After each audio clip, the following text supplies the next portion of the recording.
Hey, this is Trey. A little while back, I told you that I was excited about us and them branching out in new directions. Us and Them is now on the radio. We have a regular radio slot on West Virginia Public Broadcasting. And starting today, Us and Them and West Virginia Public Broadcasting are collaborating with KCRW in Los Angeles on a series of reports leading up to the midterm election. This is a time when America's divisions are on display. Political lawn signs are popping up around your neighborhood, flyers are showing up in your mailbox, and the political drama in Washington is captivating all of us. It's 6 weeks until the midterm elections, and this year, more than ever, it feels like red voters versus blue voters, with the fate of the country at stake. To explore that dynamic and to get out of our liberal and conservative bubbles, we've teamed up with KCRW in Southern California for a series of conversations between people in West Virginia and Southern California. Check it out. I Googled angry and Republicans. I got more than 45.6 million hits and another 20 million if you Google angry and Democrats. Do you think screaming into the sky makes your side look good? Did you just point at me? Yeah. Listen, I don't have Trump derangement. Let me tell you what I have. Oh, Maybe that's what you said. You said. Well, but you know what? They're talking about this blue wave.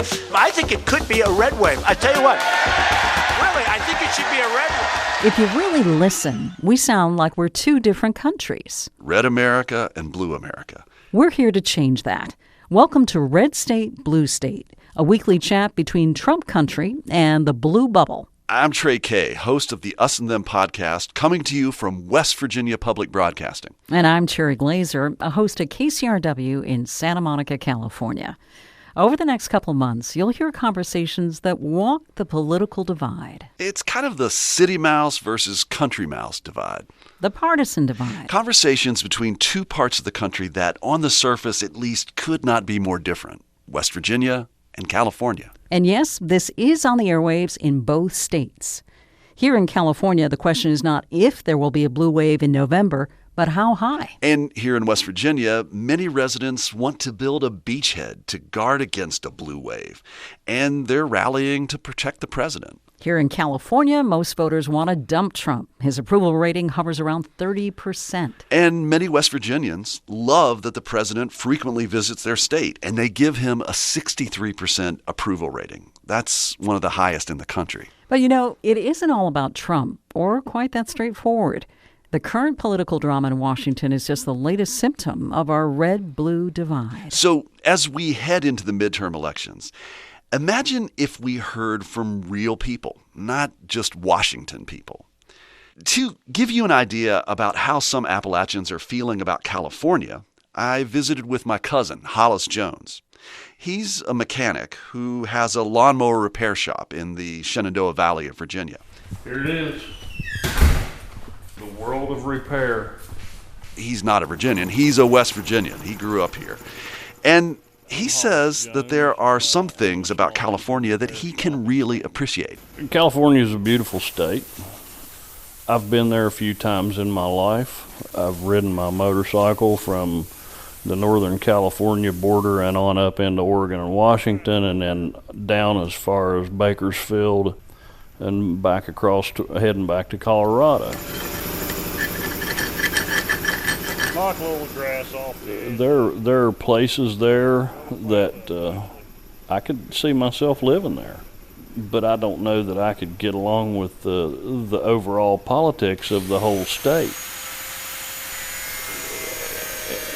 The views of the people in Southern California just don't really set with me. I mean, when you get to the more agricultural areas in Northern California, the people are a little more real, they're a little more down to earth. But the stuff from San Francisco south, the people there, they have a completely different mindset. It's almost like you're not even in the same state anymore. I heard on the radio one time, and I've kind of stolen this, and I've used it several times throughout my life, about the Californians being the fruits, the nuts, and the flakes. And at least from San Francisco south, I wholeheartedly believe and feel that. A lot of Californians not going to like to hear that, Trey. But Sherry, Hollis is just speaking about what he feels. And one of the places that he says that he kind of experiences this fruits, nuts, and flakes thing is in his business. He says that the lawnmowers that come into his shop that are there to sell, he can sell them only in 49 states, every place but California. And that's because they have to meet special environmental laws.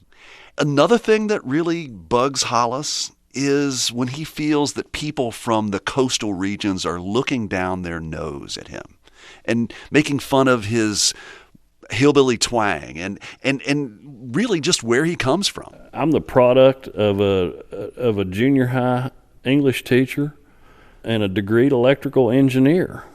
I didn't finish college myself, but that certainly doesn't mean that I'm a dumbass nose-picking hillbilly. I've got a lot of skills that the vast majority of this country does not have. And when the Hollywood and the musical people start getting on their high horse and on their soapbox, it really irritates the shit out of me, because who are they? So, Cherry, I don't think that you're going to see Cousin Hollis move into Hollywood anytime soon. It sounds like a safe bet. But, there's another side of the story, one that Connie Hoy knows all about. She grew up in West Virginia, but left years ago and lived in Northern California for quite a while. West Virginia is a very beautiful, beautiful state. Growing up there was kind of wild and free. My mother had 14 brothers and sisters, and I have 60 cousins, and we actually had a very enjoyable childhood. Now, I will tell you, though, that my father and mother left West Virginia because my father couldn't find work. And so even then, the state had unemployment problems and had economic problems. Recently, Connie's been living the RV life, traveling the country, and she spoke to us from the road. She says the situation in West Virginia has gotten even tougher, especially as jobs in the coal industry have dried up. The state of West Virginia is considered one of the unhappiest places in the country to live. It's certainly one of the poorest places and the least educated places. I was just there a few months ago, and the people that I was visiting they were relatives. I visited a lot of relatives, and I think it's an overall sense of sadness, betrayal, and lack of hope. Oh, Cherry, I got to tell you, there are going to be people in West Virginia who are not going to be happy about hearing that. I mean, the most uneducated, the poorest places. But hold on a second. She's got more to say about that. I think Californians, tend to, unless you visited these other areas, tend to perhaps disregard a state like West Virginia or other states like, Alabama, Mississippi, where there is poverty and really distinct points of view. But I don't think it's unique to California. I think it's a blue bubble around the United States. Now, if that sounds like she's knocking California, not so fast. Connie says Hollis isn't the only one who feels put down. Californians are pretty misunderstood also. And I say that because I travel a lot. I've traveled globally, and I travel a lot within the United States. Every time I say, well, I'm really a Californian at heart and lived many years in California, in Northern California, oftentimes I get oh, God, you people in California. And I got that from a number of members of my family, my own family. So that's what it sounds like from inside the blue bubble. And from inside the red bubble. But we're hoping to burst those bubbles at least a little bit in the coming weeks. You'll hear us talk about issues that divide us, like the future of the Supreme Court, immigration, trade wars, race and protests, and monuments. And we want to hear from you, too. What have you always wanted to make a liberal in California understand about the rest of the USA? And what do you want to ask a West Virginian before the country goes to vote in November? Join the red state, blue state conversation. Now's your chance. Music lifts us up and brings us together, even when we can't get together in person. Mountain Stage brings you live performances on the air, online, and in our podcast. They remind you how it feels to be in a live audience listening to live music. This is Larry Gross, host of Mountain Stage. Find a link to our stations and our podcast online at mountainstage.org.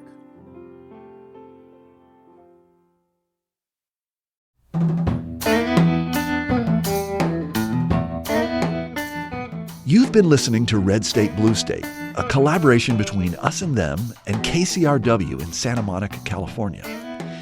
This is the first of several conversations that we'll present each week between now and the midterm elections.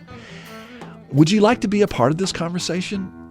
Well, let us hear from you. Look for Red State, Blue State online at WVPublic.org or KCRW.com. Support for this podcast comes from the Corporation for Public Broadcasting.